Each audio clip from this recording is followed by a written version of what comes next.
इस दुनिया में ना तो कुछ मुश्किल होता है ना ही आसान होता है। सारा खेल मानने का है। जो मानता है कि उसके लिए मुश्किल है तो उसके लिए मुश्किल है, और जो मान लेता है कि मेरे लिए आसान है तो उसके लिए सब आसान है।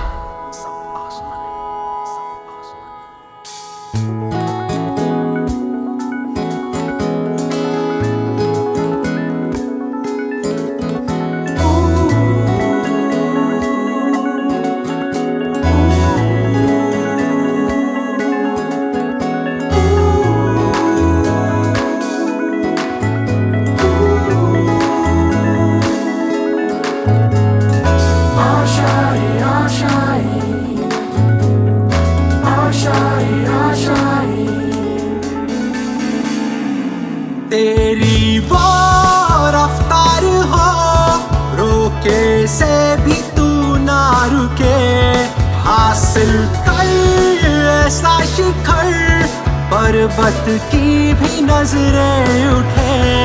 आशाएं, उम्मीदें, अब मुश्किल હવે વિદ્યુત ડાયપોલ ને ચુંબકીય ડાયપોલની કમ્પેરિઝન જોઈએ। એકચ્યુઅલી જે આપણે કાલે બી વાત કરી હતી કે જેટલી બી થિયરી કે જેટલા સૂત્ર આપણે વિદ્યુત ક્ષેત્ર માટે કે વિદ્યુત ડાયપોલ માટે લાગુ પાડેલા છે કે તારવેલા છે, એ બધા સૂત્ર ને બધી થિયરી ચુંબકીય ડાયપોલ માટે સાબિત કરી શકાય, આપણે કરવાના છે અને સૂત્ર પણ તેના તે જ મળે।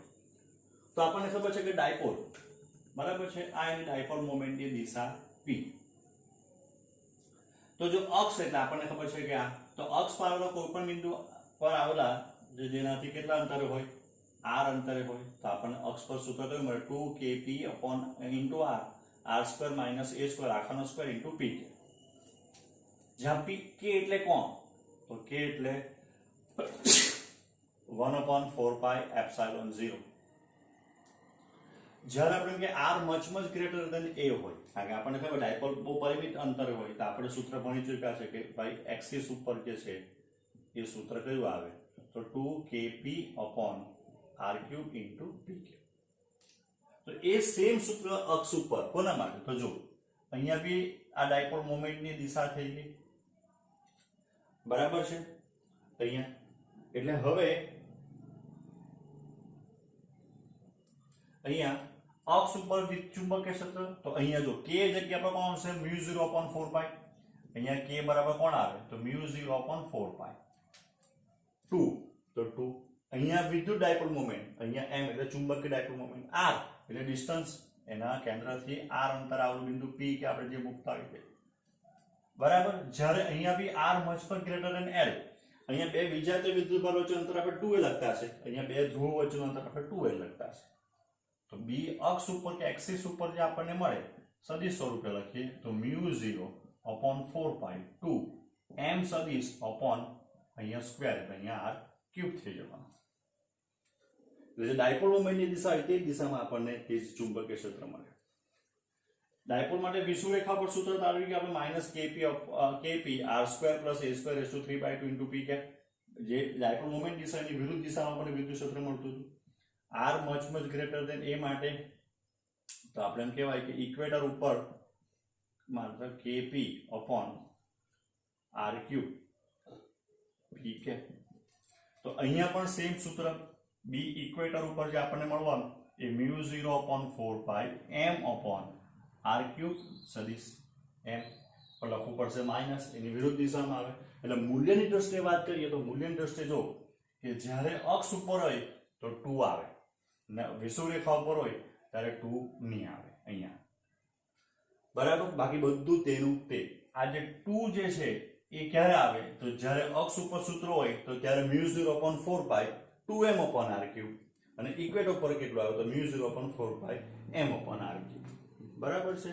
સદિશ સ્વરૂપે લખવું હોય તો આપણે સદિશ સ્વરૂપે લખવું હોય તો -μ0/4π m સદિશ / r³, જે m ની દિશા આવે એની વિરુદ્ધ દિશામાં। હવે આ એક્ઝેક્ટ થિયરી આપણે વિદ્યુત ક્ષેત્રમાં તારવી ગયા છે કે સમાન ચુંબકીય ક્ષેત્રમાં ચુંબકીય ડાયપોલ એના પર લાગતા ટોર્કનું સૂત્ર તારવવાનું. આપણે એક્ઝેક્ટ આ થિયરી જોઈ ગયા છે કે સમાન વિદ્યુત ક્ષેત્રમાં વિદ્યુત ડાયપોલ. તો જો આ બી જેટલું સમાન ચુંબકીય ક્ષેત્ર છે એની ચુંબકીય ક્ષેત્ર રેખા દોરેલી છે, એમાં એક ચુંબકીય ડાયપોલ એટલે માની કે ગજ્જા ચુંબક જેવો મૂકેલો છે, આ N અને S. અત્યારે ડાયપોલ એવી રીતના ગોઠવાયેલો છે ચુંબકીય ડાયપોલ, એની ડાયપોલ મોમેન્ટ જે છે M એ ચુંબકીય ક્ષેત્ર સાથે થીટા જેટલો ખૂણો બનાવે. એટલે હવે જેવું આપણે એના પર મૂકીએ એટલે બળ લાગવાનું આ બાજુ, તો Fn equals to Qm into B, F equals to QE જેવું, Qm એટલે એનું ધ્રુવમાન, અહીંયા Fs is equals to Qm into B, બરાબર. પણ આનું માન જે છે તેની વિરુદ્ધ દિશામાં, સોરી માન સમાન દિશા પરસ્પર વિરુદ્ધ થવાની. આનું ધ્રુવમાન બી Qm, આનું ધ્રુવમાન બી Qm. પછી અહીંયા લખવું પડે તો માઇનસ, કારણ કે ચુંબકીય ક્ષેત્રની વિરુદ્ધ દિશામાં બળ લાગતું છે. એટલે હવે આ લોકો પર જે છે તેમ વિચાર કરીએ કે ટોર્ક લાગવાનું કેમ, કારણ કે બે સમાન મૂલ્યના પરસ્પર વિરુદ્ધ દિશાના અને એક રેખાસ્થ નથી એવા બે બળો લાગે. એટલે આ રીતનો વિચાર કરો તો અહીંયાથી લાગે તો આમ ફેરવવાના, અહીંયાથી આ બાજુથી લાગે તો આમ ફેરવવાનું, બરાબર. એટલે આ રીતના ગોળ ગોળ ફરવાનું એટલે ટોર્ક લાગે, બરાબર. પરિણામી બળ 0 થાય, કારણ કે આના પર જેટલું બળ લાગે એનું વિરુદ્ધ દિશામાં બળ આટલું લાગે. તો હવે આપણે એમ કહી શકાય કે ટોર્કનું જો સૂત્ર તારવું હોય તો આપણે કહી શકાય કે ભાઈ બળનું મૂલ્ય સાદો ગુણાકાર કોનો, બે બળો વચ્ચેનું લંબ અંતર. તો ટાઉ બરાબર આપણને શું મળે, બળનું માન તો આવવાનું QB into QM into B, બંનેનું માન આવવાનું. લંબ અંતર એટલે કેટલું, તો લંબ અંતર એટલે આ લંબ અંતર થવાનું આટલું. તો આ ખૂણો થીટા એટલે આ ખૂણો બી થીટા.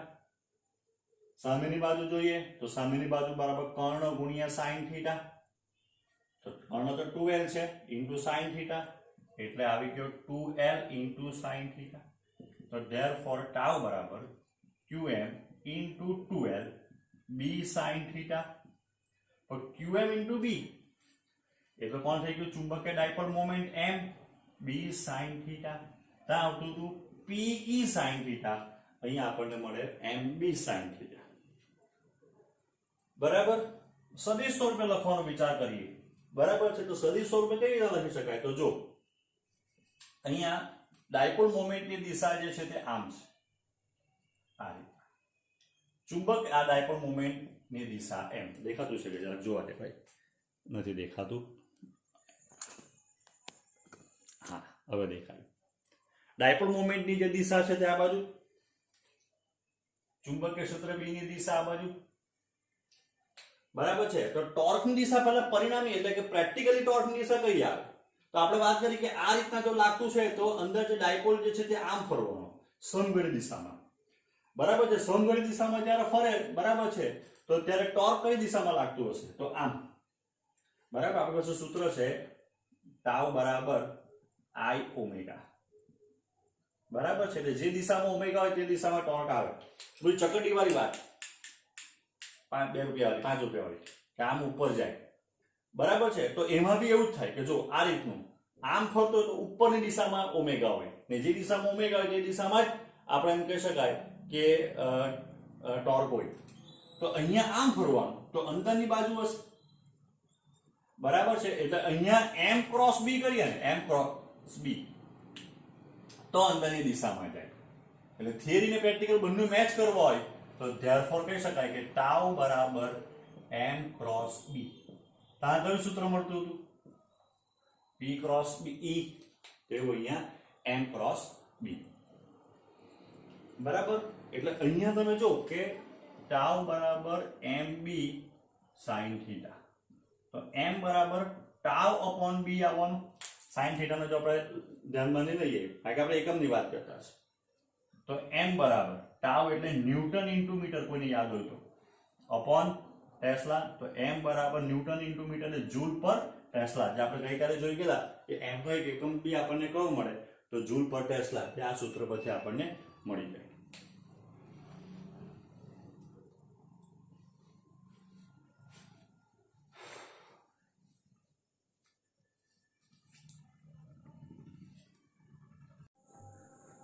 હવે સમાન ચુંબકીય ક્ષેત્રમાં ચુંબકીય ડાયપોલમાં સંગ્રહાતી સ્થિતિ ઊર્જા કે ચુંબકીય સ્થિતિ ઊર્જા, તો એ કેવી રીતના? તો જો અત્યારે આપણે જોઈ ગયા કે જ્યારે આપણે ડાયપોલને આ રીતના મૂકીએ તો ડાયપોલ જે છે તે આમ ફરવાનો પ્રયત્ન કરે, એટલે કે ડાયપોલ સંતુલન સ્થિતિમાં આવવાનો પ્રયત્ન કરે. આવ્યા બરાબર. એ જ્યારે સંતુલન સ્થિતિમાં આવવાનો પ્રયત્ન કરે તો હવે જો આપણે એને થીટા જેટલું કોણાવર્તન કરાવવું હોય તો એ કરે નહીં, આપણે એને કરાવવું પડે. એટલે તંત્રમાં બહારથી કાર્ય કરવું પડે ને એ કાર્ય તંત્રમાં સ્થિતિ ઊર્જા રૂપે સંગ્રહાય. જેવું આપણે છોડી દઈએ તો ફરી પાછી સ્થિતિ ઊર્જાનું ગતિ ઊર્જામાં રૂપાંતર કરીને અહીંયા સ્થિર થઈ. તો હવે આપણી પાસે સૂત્ર છે કે જે ટોર્ક લાગતું હતું એ ટોર્ક બરાબર ટાઉ બરાબર mb sin થીટા. તો ડી થીટા જેટલું સૂક્ષ્મ સ્થાનાંતર, સૂક્ષ્મ કોણીય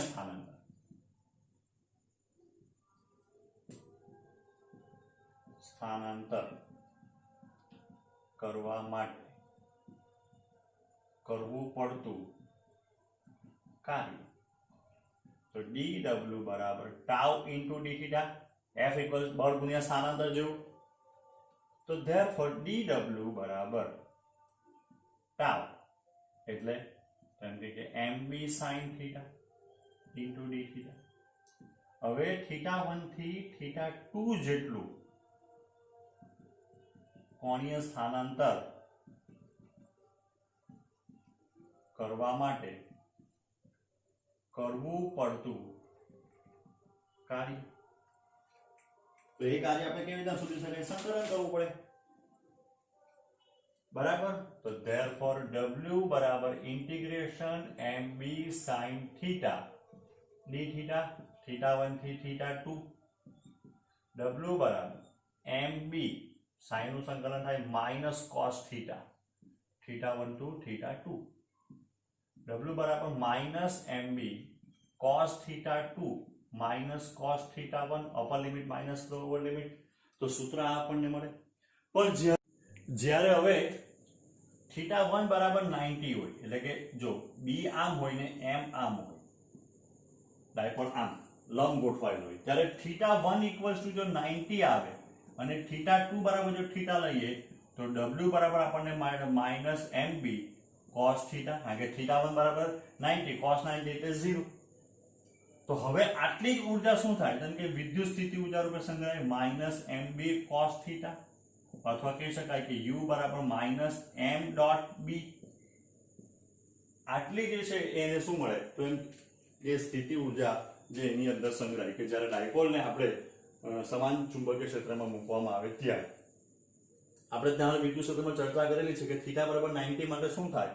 તો થીટા બરાબર 90 માટે એક પ્રકારનું સમસ્થિતિમાન પૃષ્ઠ બને. અનંતરે ગમે તે અંતરે અહીંયા લાવો તો કાર્ય એક સરખું જ કરવું પડે, કારણ કે ચુંબકીય ક્ષેત્રને જે લંબ આવવાનું એક સમસ્થિતિમાન જ આવવાનું. બરાબર. ચુંબકીય તો અહીંયા બી એ પ્રકાર આપણે એમ કહી શકાય કે θ2 બરાબર થીટા લઈએ અને θ1 બરાબર 90 લઈએ તો આપણને જે મળે છે w બરાબર minus mb sin theta cos theta. જેટલું કાર્ય કરે એટલું કાર્ય સમાન સંગ્રહાય, સ્થિતિ ઊર્જા પર સંગ્રહાય. તો સ્થિતિ ઊર્જા બરાબર આપણને મળી જવાનું w બરાબર u, w બરાબર u, તો u બરાબર માઇનસ mb cos થીટા, તો u બરાબર માઇનસ m ડોટ b. બરાબર. એટલે આપણી પાસે બે સૂત્ર આવી ગયા, એક ટોર્કનું સૂત્ર આવી ગયું અને બીજું આપણી પાસે સ્થિતિ ઊર્જાનું સૂત્ર આવી ગયું.